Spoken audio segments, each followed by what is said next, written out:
You are listening to the Sports Corner on 90.3 WMSC Upper Montclair. Today is a very big weekend that we have upcoming in sports, both professionally and in Montclair State athletics, all that we will get to in just a short amount of time, because I am with two very special people in studio. Mo Camel, I'm Sebastian Stratton. You are listening to 90.3 WMSC Upper Montclair, and one extra person in studio. He's here for week 3 of season 3. Welcome back to studio, Mr. James Gregg. We'll start with you because you've been doing a bunch of things, internships everywhere. You're basically running around like Superman, doing so many great things. You were on color commentary 2 days ago for Montclair State versus Ramapo men's basketball. How are you doing, my good sir? Thanks, Sebastian. I am doing great. I'm busy, I'm tired, but I'm happy. I'm living the dream right now. I'm happy to be back on the Sports Corner, the best Friday show. No longer the best Thursday show because I must have taken that spot. Now it's the best Friday show, and I'm happy to be back. And I'll let you take the stage and let the listeners know, because you also have your own show. Why don't you give the listeners a little bit of insight in terms of what that show entails? Oh, yeah, of course. If you'd like, you can listen to The Leadoff, which is a morning baseball show. If you're up bright and early, whether you're going to work, going to classes, or just waking up early and sipping on your coffee, listen to me and the boys talk about some baseball from 7 to 8 a.m. every Thursday here on 90.3 WMSC Upper Montclair. Tune in if you'd like. It'll be every Thursday. Now, I do have to ask, because you commute, correct? I do. So how is it consistently? I don't know if you do it just for that show or throughout the week, but how is it getting up early for your show? Do you have any bit of difficulty, or is there a little bit of caffeine that gets you through the morning?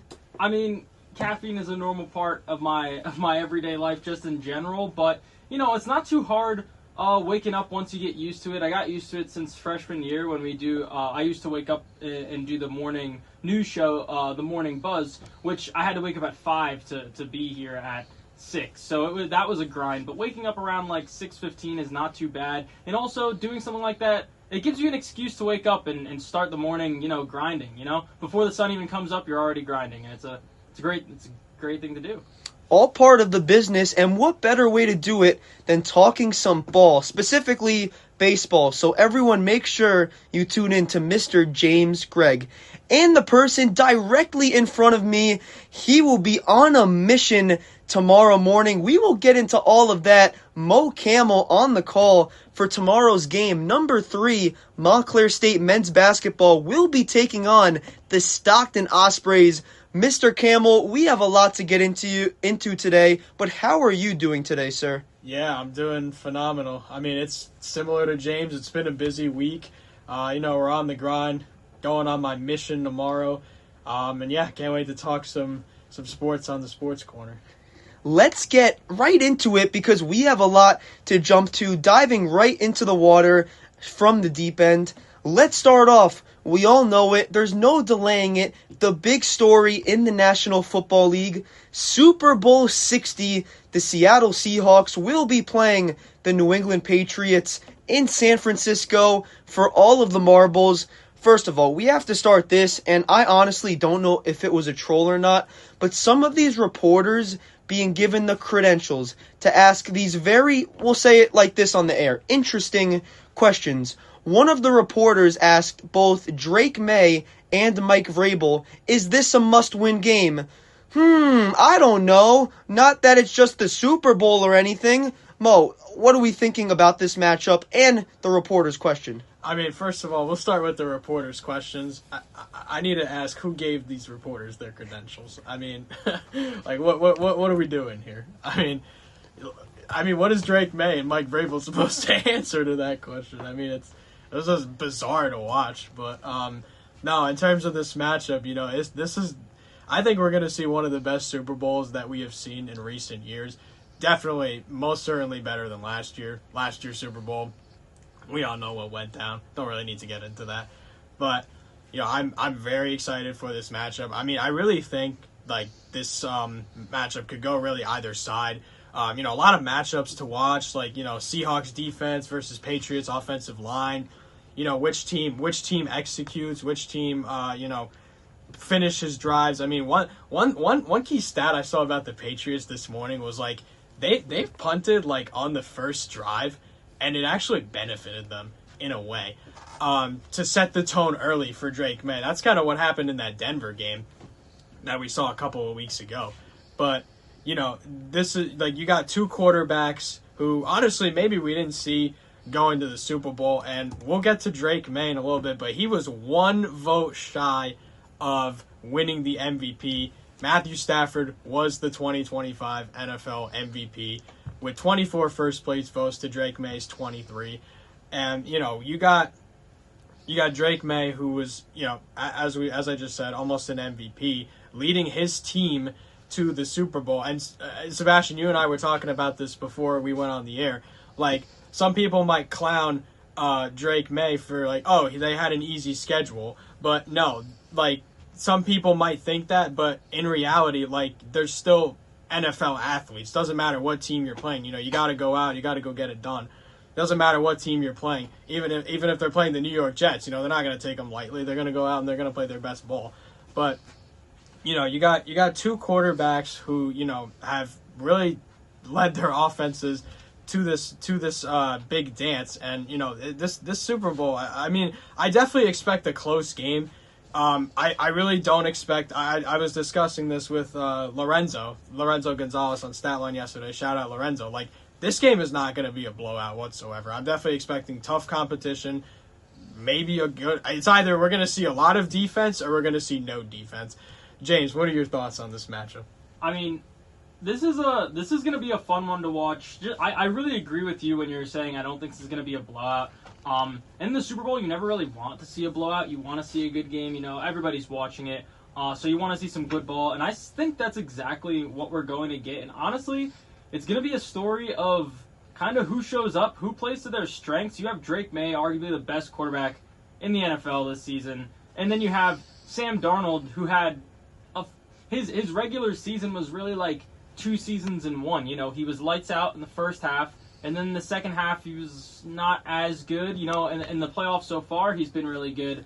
But, if he can come out and play the way he's been playing, that'll be good for the Seahawks. But, it'll take a lot, I think, to take down the Patriots. But I also think it'll a lot to take down the Seahawks. So, like I said, I think it's going to be a really even matchup. Just looking forward to some good football. Couldn't agree more.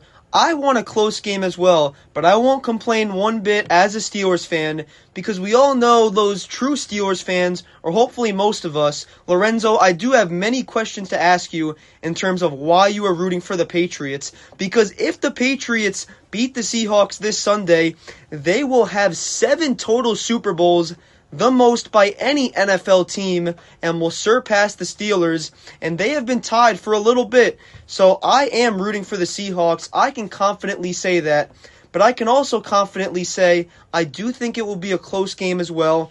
And Mo, you mentioned it, and we'll save it for the MVP talk, but I totally disagree with the notion that Drake May had an easy schedule. I saw people saying that if you take 2019 LSU and the 0-16 Cleveland Browns, that 2019 LSU would have a chance. No way. Maybe they score some points, I don't know, but these are the best players in college on one NFL team.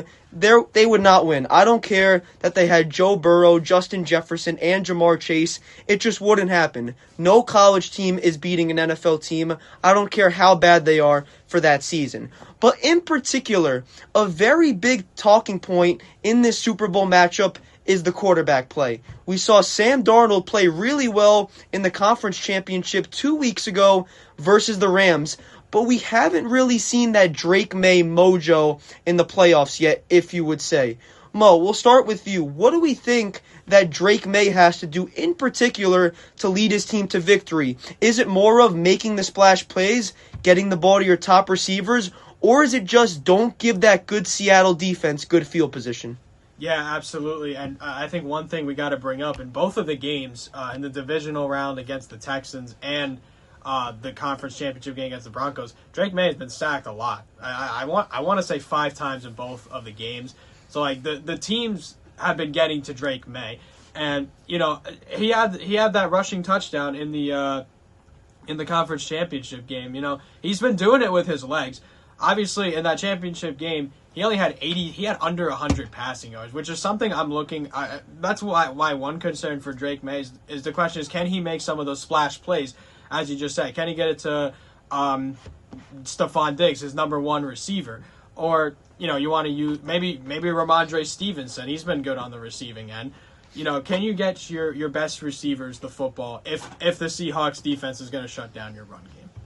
I like it. I totally agree. But one thing that is so crazy in this matchup, we'll talk about all of the awards later. A guy like Josh McDaniels, who won Assistant Coach of the Year, was a horrible head coach. And then you have Clint Kubiak, who basically signed a verbal agreement to become the Las Vegas Raiders' next head coach on Monday morning. So that will be a crazy turnaround for him. Of course, Josh McDaniels has been around a lot of Super Bowls, but we definitely don't know what is coming this Sunday. You can only hope for a good game. James, your thoughts on what Drake May has to do this Sunday? Yeah, I think when it comes to both Drake May and Sam Darnold, they both have their strengths and they both have their weaknesses. And like we said before, I think it's going to be a close game because I think they're both going to play to their strengths. But if the weaknesses start to show, then we get into an area where maybe it's not so close of a game if one of the weaknesses shows over the other. So for Drake May, obviously, like Mo just said, it's going to be the sacks, but it's also going to be the fumbles. His 1.8% fumble rate in the regular season was third worst in the league. So obviously sacks can sometimes come with fumbles, but if either of those two things happen, you know, it's not going to be looking good for him. But, you know, he's been better about this in the playoffs. And then if you look at Sam Darnold, it's just going to be his overall accuracy. He's just got to be accurate, and turnovers were his biggest problem. And so far he's been good in the playoffs as well, but just can't be turning over the football. They both have to play near perfect games, and I think that they will. I really do. Based on how they both teams have played in the playoffs so far, I have no reason to think one of them is really going to show their weaknesses much. But those are the two keys for me. I totally agree. And one big thing that I'm looking at, because we talk about top receivers on both sides. We have Stephon Diggs with the Patriots, Jackson Smith and Jigba, whoever you want to name. But one very key thing is the run game. We all know that, and we all understand how crucial it is. Kenneth Walker has been really solid in the playoffs. We know the tandem that is taking place with the Patriots in terms of Ramondre Stevenson and Trevion Henderson. So, Mo, what are we, if we're Josh McDaniels, I'll give you the headset. I know you have one on now, and you'll also have one on tomorrow afternoon. And I think Nicholas Albert Supa needs to get a headset on. Well, I think that Nick needs to just walk into studio, I don't know, find a way to get in, bring us all some chicken parmesan, his favorite food, and make a guest appearance. But Mo, for you in particular, what? Tomorrow will be back to Wednesday, your fourth straight day on the airwaves, is that correct? That is correct. Look at that.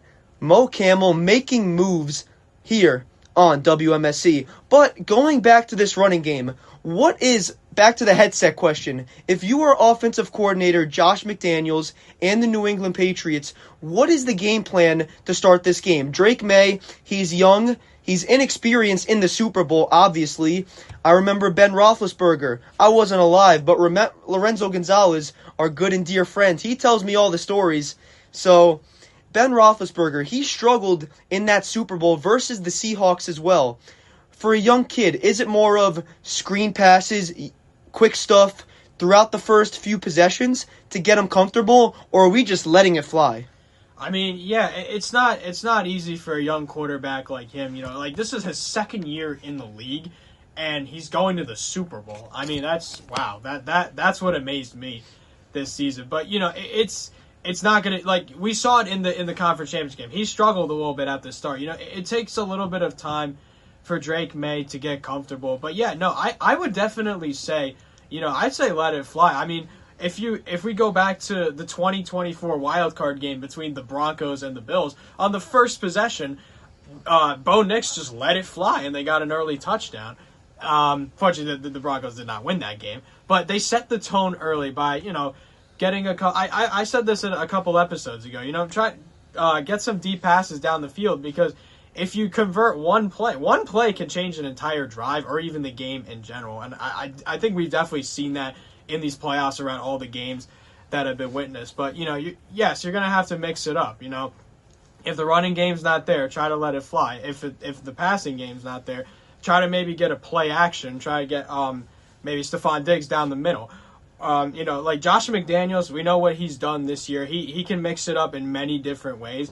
But I think it's just going to be, you know, Drake May getting comfortable early and really just reading this Seattle defense to make adjustments as the game goes along.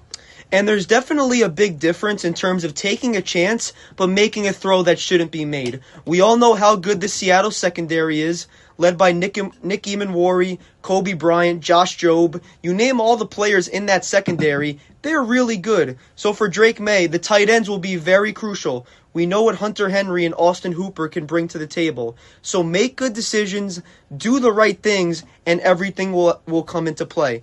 But James, one matchup that I'm looking at in particular, we all know what Jackson Smith-Njigba can do, Offensive Player of the Year, going against one of the top cornerbacks in the NFL in Christian Gonzalez. James, if you are Mike Vrabel, defensive-minded head coach, obviously it will be very difficult to stop Mr. Njigba in its totality, but what do you do to slow the beast down?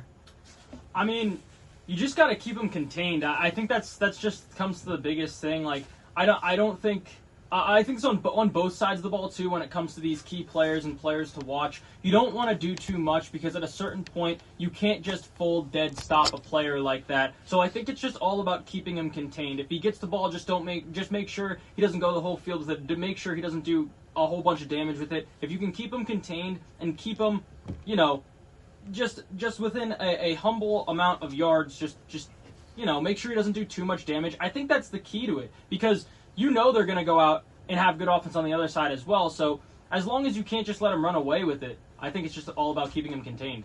If we see anything like 5-yard passes, 10-yard completions, if you're the Patriots, you live with that for the most part. Exactly. But it's the deep threats that hurt you. It's everything that truly affects you. And one of the biggest things, I don't like him much as a coach. We keep bringing him up even though he's not a coach anymore. But Mike Tomlin said it best when it comes to defense. It's in the red zone. You can let them get there, but how often do you hold the opponent to field goals? Very crucial. And we have two pretty solid kickers in Andy Borregales on the Patriots side and Jason Myers. Mo, any final thoughts on this matchup before we get to predictions? Yeah, I mean, definitely. I think another key to this ball game is certainly, I bring it up every single time, it's special teams. I think this is interesting because both teams' special teams are really interesting, especially with the Seahawks and Rashid Shaheed. Tell me that wasn't one of the greatest pickups for the Seahawks at the trade deadline. Getting Rashid Shaheed. I mean, we've seen numerous times Rashid Shaheed return long kickoffs for touchdowns. I mean, we saw that in the playoffs, in the regular season. I can't even count how many times I saw that from Rashid Shaheed this season. But, you know, you got good kickers with Jason Myers and Andy Borregales. But, you know, Andy Borregales struggled a little bit in the last game, only 1 for 3 on field goals. But, you know, he's definitely had time to practice, and, you know, he'll certainly clean that up. We've seen that in past Super Bowls. You know, these kickers kick long field goals. So, reminds me of the Super Bowl a few years ago between the 49ers and the Chiefs when Jake Moody and Harrison Butker were just trading record long field goals in like a Super Bowl, which was kind of crazy. But yeah, I mean, this whole game, I mean, because your special teams will give you decent field position, especially Rashid Shaheed for the Seahawks. So that's going to be something interesting to watch. And warm weather should help too. We are playing in San Francisco, so unless the wind is a big factor, I can't have too much doubt about the performance of these kickers.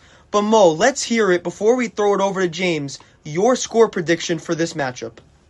All right, my score prediction. I definitely think, as we mentioned, this will be a defensive game. So I would honestly go with like a 2017 type of score in favor of the Seattle Seahawks. Okay, all right. A little defensive-minded ball game. We'll get the big plays, maybe some turnovers. Maybe we'll see it all, Mo. Yeah, absolutely. Only time will tell. James, Greg, I'll throw it over to you. Score prediction and any final thoughts regarding this matchup. Listen, I've been thinking about. I've actually talked about this, you know, a lot all week on a lot of different shows, and the more I talk about it, the more I realize I really believe this matchup lies within the volatility of the quarterbacks that it's between.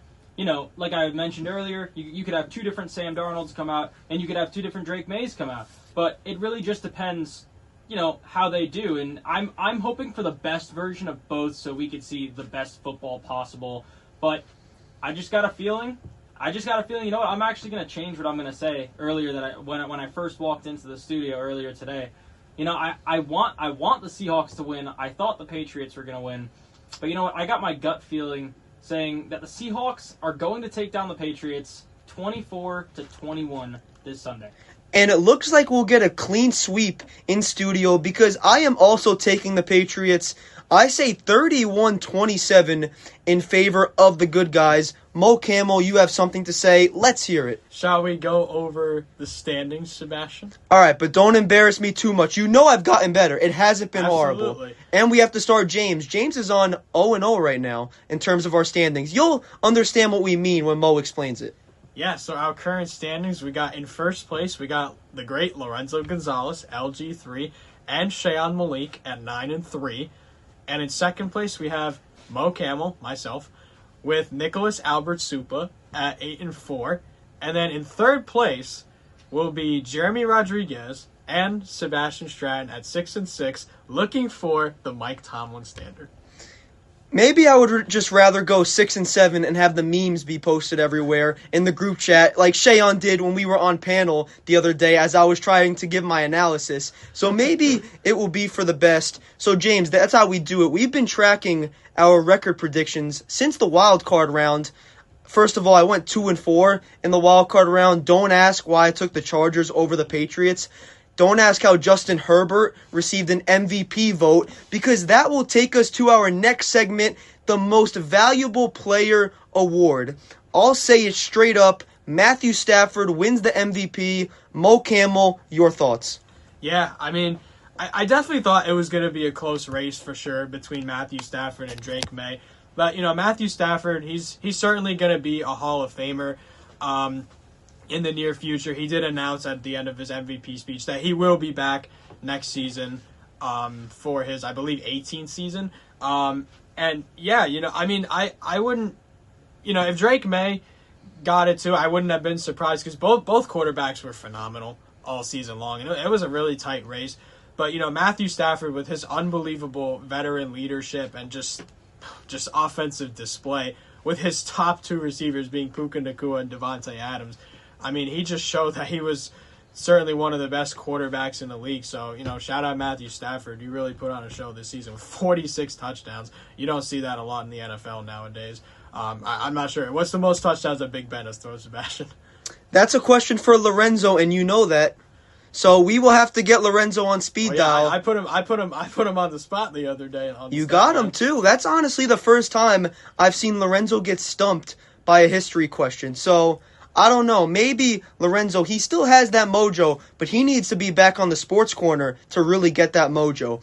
But James, in MVP voting that finished with 24 votes in favor of Matthew Stafford, 23 to Mr. May. What are your initial reactions to this pick?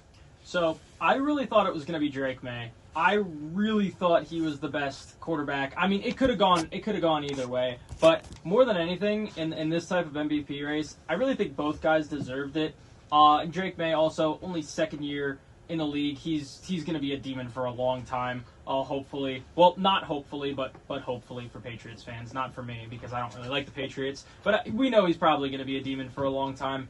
Although I really think it could have gone either way. I think Drake May kind of earned it. Stafford, like you said, 46 touchdowns. That's just unreal. It was a great MVP race, and I think he deserved it. Both guys deserved it. Over 4,700 passing yards for Stafford as well. I thought he was so methodical throughout the entire season. I really loved it. Mo Camel, what do you think? Well, first of all, I'm a little stumped as to why Justin Herbert got one singular vote, especially after what he did in the wild card. Okay, I think that was Adam Rank that gave that vote. His pick should be stripped from the immediate future because that is honestly terrible. Absolutely terrible. You waste your vote on a guy like Justin Herbert, who is Mr. Regular Season. Justin Herbert has never proved a single thing in the playoffs. I remind myself, as James, rightfully so, because we give these Anthony Volpe rants, but I feel the same way. I'm not even a Chargers fan. I don't even know what the tiebreaker would look like if it went 24-24 between the two. Maybe they'll do a coin flip. That would be honestly insane. A little rock, paper, scissors on stage. So I don't know. But on the good side for the Patriots, they did have something go in their favor last night. Mike Vrabel, in his first year at the helm as head coach of the New England Patriots, he wins Coach of the Year. They go 4-13 last year. Behold, Super Bowl appearance, Coach of the Year, Mo Camel. Do we agree? Yes, absolutely. I mean, Mike Vrabel, he brought this Patriots team back from the trenches. I mean, to go 4-13 back-to-back years, and then go 14-3 and get to the Super Bowl. That is that. There's no argument that he shouldn't have been Coach of the Year. Yes, he did deserve Coach of the Year. There's certainly no argument there. I mean, just Mike Vrabel, great. I still don't really understand why Tennessee let him go. Honestly, it wasn't really his fault. I mean, it's just the team was just struggling, but it wasn't Mike Vrabel's fault. And look what he just did now. He brought the Patriots to the Super Bowl. I mean, with his defensive minded too, he helped this Patriots team be one of the top defenses in the league. And you know, with his defensive mind and everything, that's why the Patriots are in this position to go win a championship because of Mike Vrabel. I mean, just one of the best turnarounds we have seen in NFL history. Listen, if Mike Vrabel can take Ryan Tannehill to an AFC championship and still let go, no one is safe in this league. He beat Bill Belichick. He beat Bill Belichick, who should have been a unanimous vote into the Pro Football Hall of Fame. That's another total disgrace. You know who else should have been in the Hall of Fame, Sebastian? Robert Kraft. Yes. Or is that someone else? Or are you thinking of someone else? I was thinking of someone else. Okay, let's hear it. Eli Manning. Eli Manning should have been in the Hall of Fame. See, I might disagree with that, honestly. I don't know. I go back and forth with Eli Manning because, yes, he had those 2 Super Bowls. I don't know. He was clutch, sure.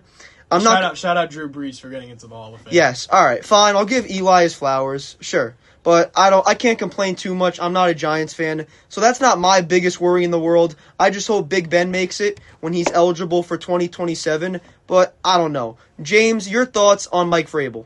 Yeah, I mean, Mo said I can't really say it much better than him. My biggest point about that was the historic turnaround. Like, I mean, it's in any sport to turn a team around from 4-13 to 14-3. It's not like slightly turning them around or making them even just competitive. He turned them into one of the best teams in the league, and now they're in the Super Bowl. So Mo summed it up really good, but just absolutely deserved it.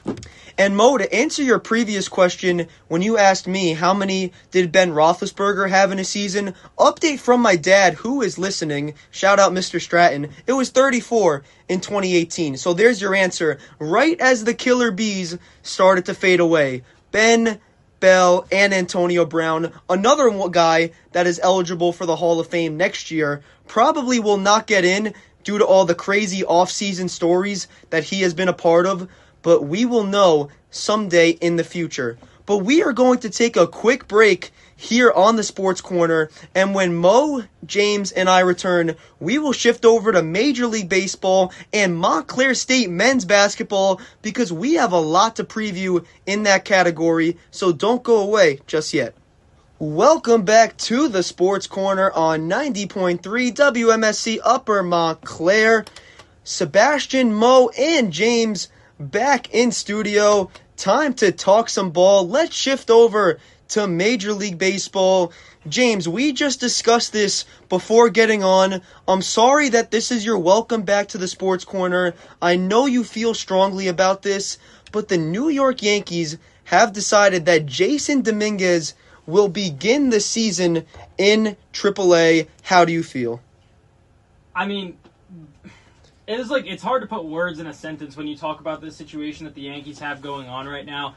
Trent Grisham aside, the fact that they gave him the qualifying offer, that's really frustrating. But that aside, you have to accept that just happened, all right? So now, one of my non-negotiables that I've been talking about for weeks now is since you re-signed Cody Bellinger and since you have Trent Grisham, you need to trade either Jasson Domínguez, Spencer Jones, or both of them. If you have Jasson Domínguez and Spencer Jones now starting the year in AAA together, there's just no place for them at all. There's no place at all. You can call up one of them to sit on the bench, and they're both not going to develop, and they're only both losing value as the years go on. Spencer Jones is no longer even a top 100 prospect after the 100 prospects just came out anymore. He's losing value. So even though he's like 40 years old with 5 kids and he's married in AAA right now, they're still not trading him, even though he's hit it. And he's not. And I don't want the Yankees to hold on to him either, because even though he's hitting 20 plus, 30 plus bombs, and he's drawing comparisons to a lefty Aaron Judge. We all know that's not true. He's not a lefty Aaron Judge. You cannot strike out 200 times in AAA and think it's going to work out in the majors. And teams wanted him. Teams actually wanted him, but we didn't trade him for what reason? I don't know. I guess we didn't want to. And now we called up Jasson Domínguez, didn't give him the run in the past 2 years that he deserved. Now his value is really low, and he's going back to AAA. It's a mess. It's a mess, and it's frustrating. I miss this kind of rant on the Sports Corner. I have to say that. But everything you said is 100% true. Lefty Aaron Judge this, lefty Aaron Judge that. You don't know until he gets to the show. The Yankees have only this window. Aaron Judge is not getting any younger. How is Jasson Domínguez supposed to improve, not talk about his bat, because he comes in Game 4 of the ALDS and rips a double into the gap in his first at-bat straight off of the bench in the freezing cold weather. How is his defense supposed to improve at the big league level if the Yankees refuse to give him any run? It's honestly organizational malpractice. So disappointing. Mo Camel, we all have something we agree on in studio. We all are Yankees fans. Mo Camel, your thoughts? Yeah, I mean, James summed it up pretty well. It's frustrating when, again, it's how do you get a player to develop if they're not playing? That just doesn't work that way. They gotta get an opportunity. They gotta play, and Domínguez is not getting enough of that, and that's why, as James said, his value is lower and lower, and that's what happens if you don't get reps. That's really all I got to say. Oh, for sure. And we talk about the New York Yankees, how, all right, they made the World Series 2 years ago. They lost to the Dodgers in 5 games. They take a little bit of the step back. They get eliminated by the Blue Jays. And now Brian Cashman, he got a little bit offended when people asked him, all right, this seems to be your team's. It looks like you're not going to make any more moves. What are your thoughts? He pushed back on it. He went with his famous saying, how we have Garrett Cole coming back. That's fantastic at all. Garrett Cole is still a really good pitcher, but he's still coming off Tommy John surgery. He's 35 years old. You never know how quickly he'll get acclimated back to the big league level. So that's all a question mark. But that is a quick snippet, get that blood pressure up, especially for James. Quick story into the MLB section. But some other news that we didn't touch on, a move that occurred over a week ago, but we still have to touch base. Freddie Peralta and Tobias Myers to the Mets.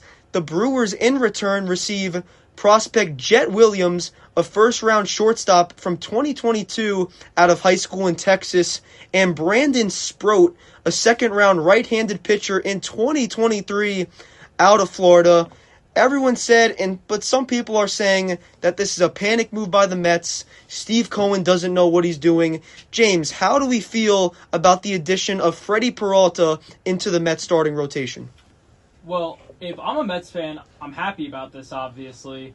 But what they gave up was kind of ridiculous. But it's almost worth it because their rotation is an actual dumpster fire. They have nobody to rely on, especially no big names in any way.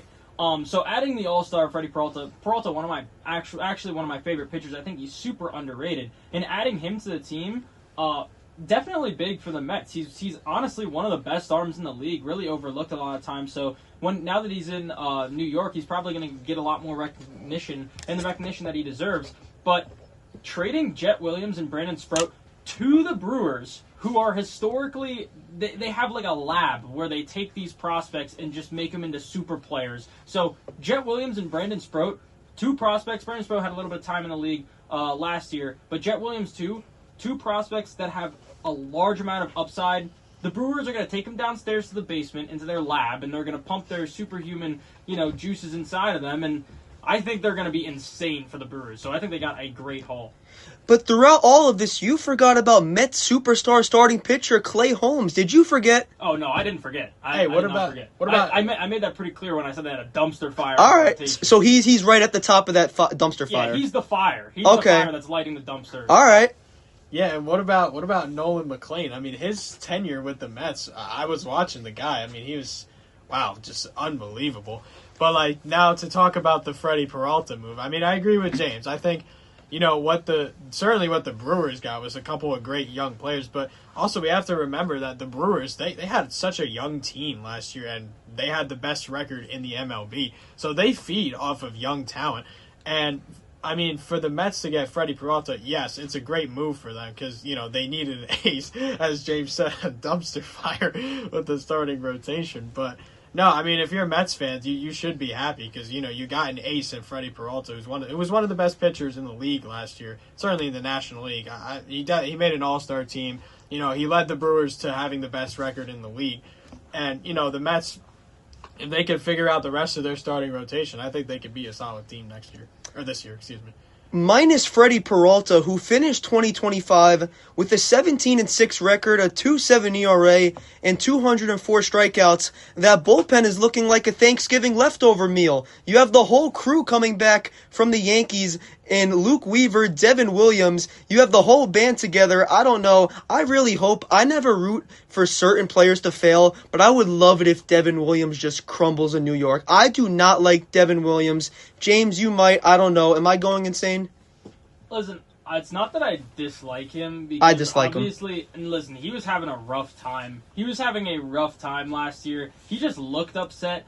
But I'm not going to say he's a bad pitcher because he's not. He was one of the best relievers in the game until he came to New York, and he still was one of the best relievers for us. But when we threw him into the closer position, I just don't think that spot is for him. He's a good high leverage 7th inning, 8th inning guy. He's just not a closer, and the Yankees found that out. But what do the Mets do?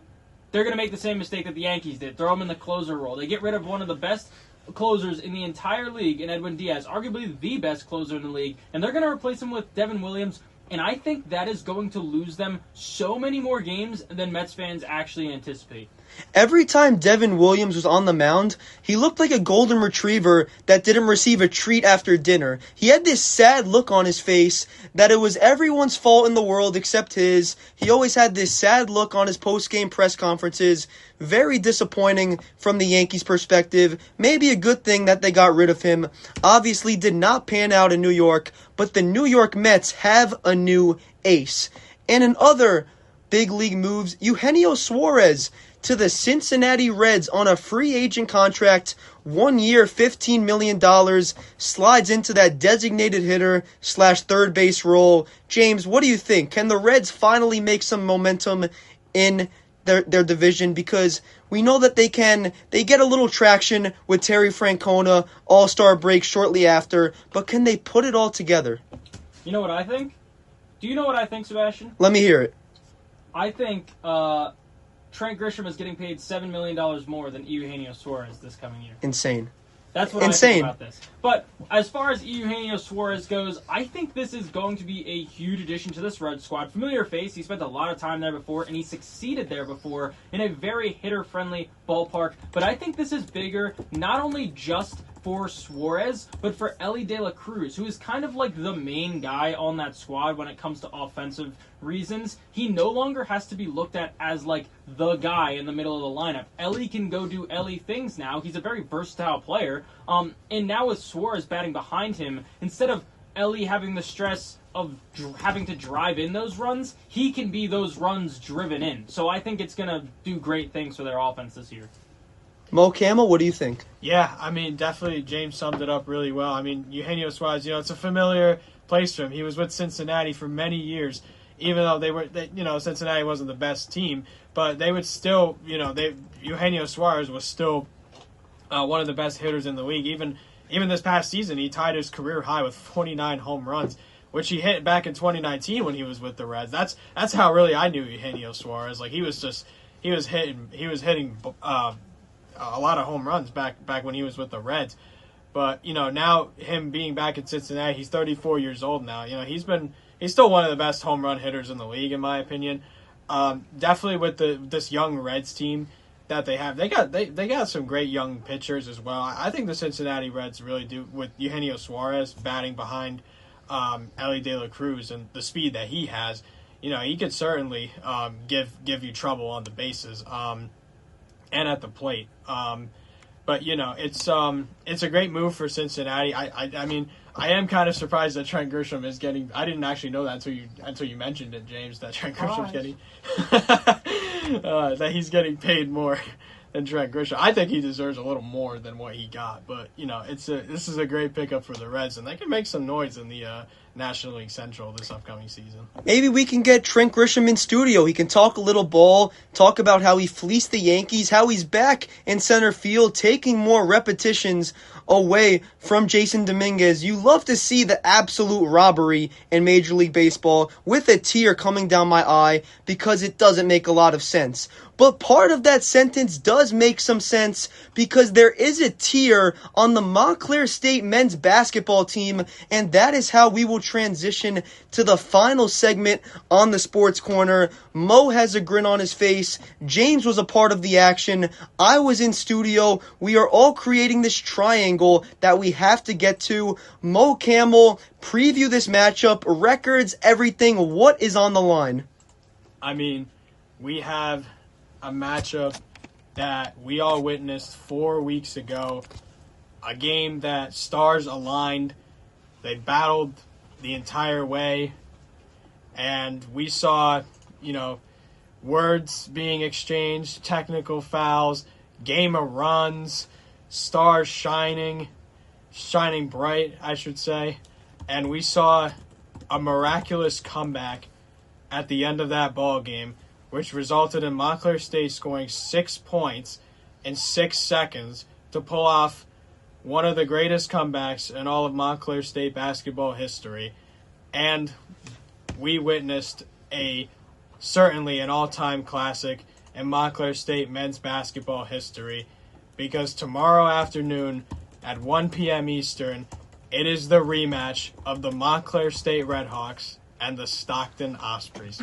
I'll say this, before you text Danny to send it over tomorrow, you need to give him a little bit more time so that you can give this fantastic introduction, because this isn't a regular NJAC matchup. It's number 1 in the conference, number 3 in the country, 21-0 Montclair State versus the number 3 team in the NJAC, the 13-8 Stockton Ospreys.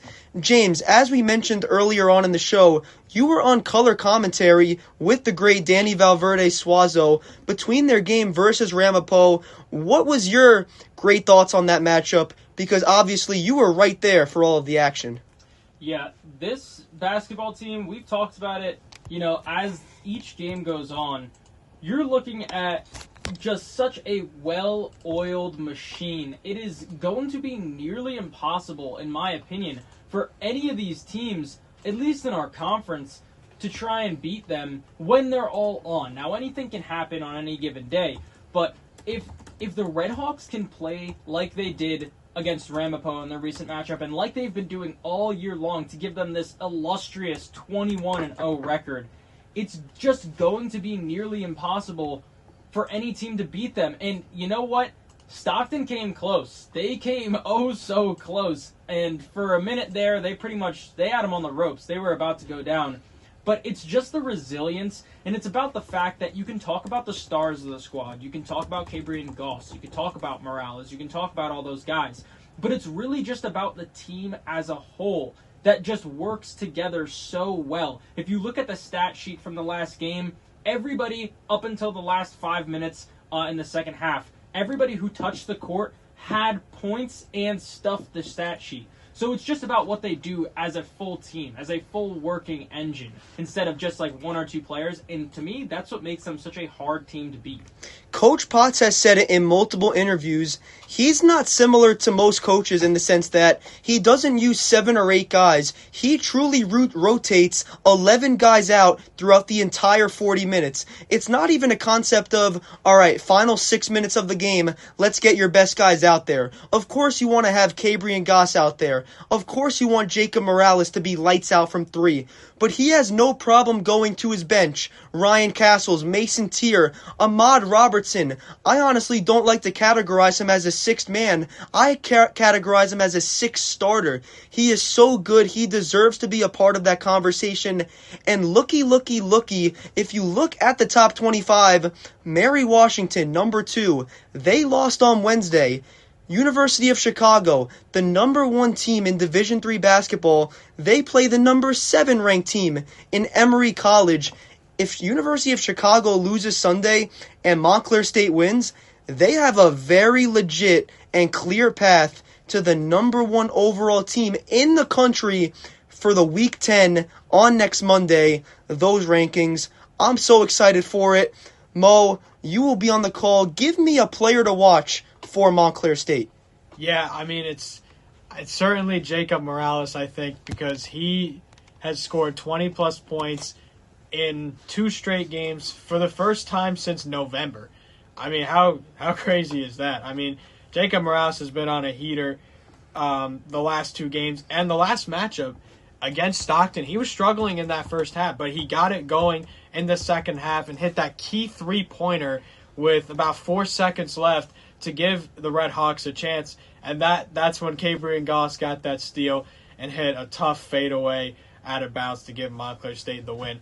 But I am certainly looking out for Jacob Morales and also Cabrian Goss. I mean, you talk about Cabrian Goss, he only had 4 points last game out of the 103 that Montclair State scored, but he dished in a career-high 11 assists in that game. So despite Cabrian Goss struggling from the field, not his best game offensively, but he still found a way to contribute to this Red Hawk team, which was dishing a career-high 11 assists, which was kind of shocking to me. I was like, wow, despite him struggling, he still found a way to contribute. That's the theme with this Montclair State team.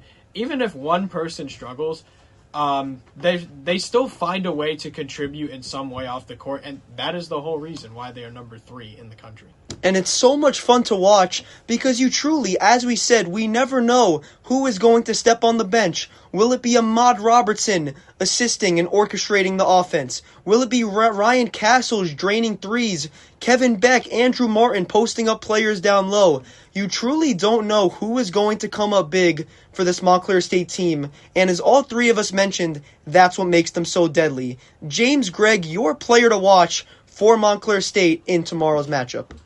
Well, my player to watch, you talked about him earlier. He has been on an absolute heater, and this team really isn't where it is without him, and that is Ahmad Robertson.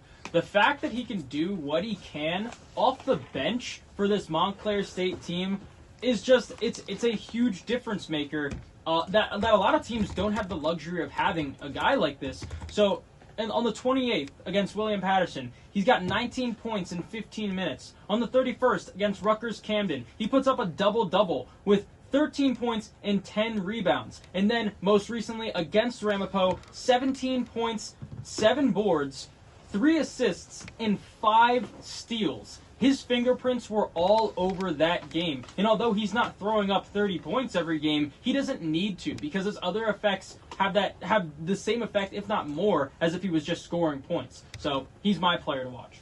I love it. I totally agree.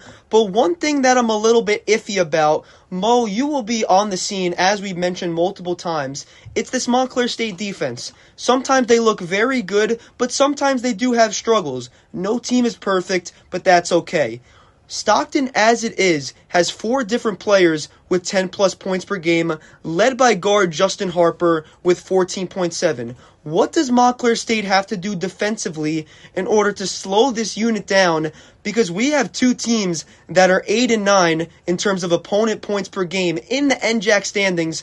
They both give up over 73 points per game. What does Coach Potts have to dial up for his defensive unit? Yeah, I mean, we all know this Montclair State team from the perimeter. They have been very good defensively at guarding the three. They don't allow many threes. Last time they played Stockton, Stockton did make some threes. They hit 8 3-pointers in that game. 10 3-pointers in that game. But also, what you talked about, Justin Harper, he was getting to the basket like it was, prime LeBron James in that last game. So Montclair State, they need to find a way to slow him down because he had 23 points in that last meeting. And yeah, I mean, it's definitely, get back in transition on defense because both of these teams, and I saw it in that last matchup, they play very fast. Both teams play very fast. And you talk about Stockton, who's 9-1 at home. Yeah, that's something to watch right there.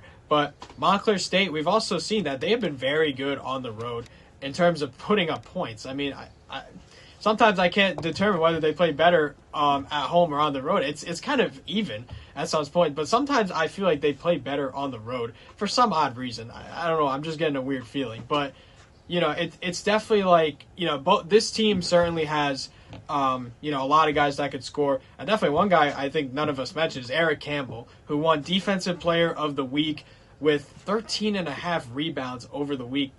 He had 15 rebounds against TCNJ and 12 in a win over Rutgers Newark.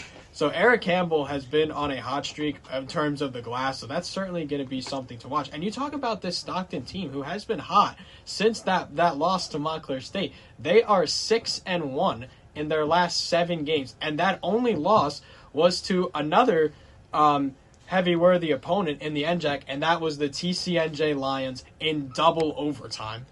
Mo, if this game ever gets on an ESPN 30 for 30, we all know who the narrator will be. It will be yourself, because we are truly in for an instant classic tomorrow afternoon in Galloway, New Jersey. James Gregg, final thoughts and score prediction for this matchup. Ooh, score prediction. This is going to be tough.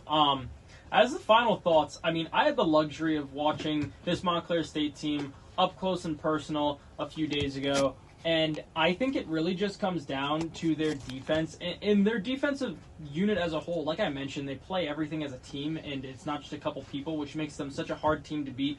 But if they got that signature full-court press working the way they usually do, and also don't get dominated on boards, because if I'm looking at their last matchup, they got dominated 43-29 on boards. That's a lot of extra points, and that's a lot of boards that they could be grabbing themselves. Even though they still came out with the victory, I think their defense could help separate them and definitely help them in their pursuit of victory, but maybe not make the margins so close. If they don't succeed as well on defense, might be a little bit of a closer margin, but if you look at these past games, 94-92 most recently, 91-86 before that, and 88-84 before that. So it's always close games. I got Montclair taking it 96-92. I'll make it short and sweet so the man of the hour can wrap it up. I have Montclair 92-91 in an overtime thriller. We get a little bit of everything. Good offense, good defense, clutch shots. I want it all tomorrow afternoon. Mo Camel, wrap this thing up. Yeah, for my score prediction, I'm going to go with Montclair State winning this one 97-94. 97-94. You heard it from all three of us in studio. You have to tune in tomorrow to the pregame show at 12:45 p.m. only on the same place the Sports Corner is aired on 90.3 WMSC Upper Montclair, because that is what you have been listening to today. From Sebastian Stratton, Mo Camel, and James Gregg, thank you all for tuning in. Have a great weekend, and as always, let's go Redhawks.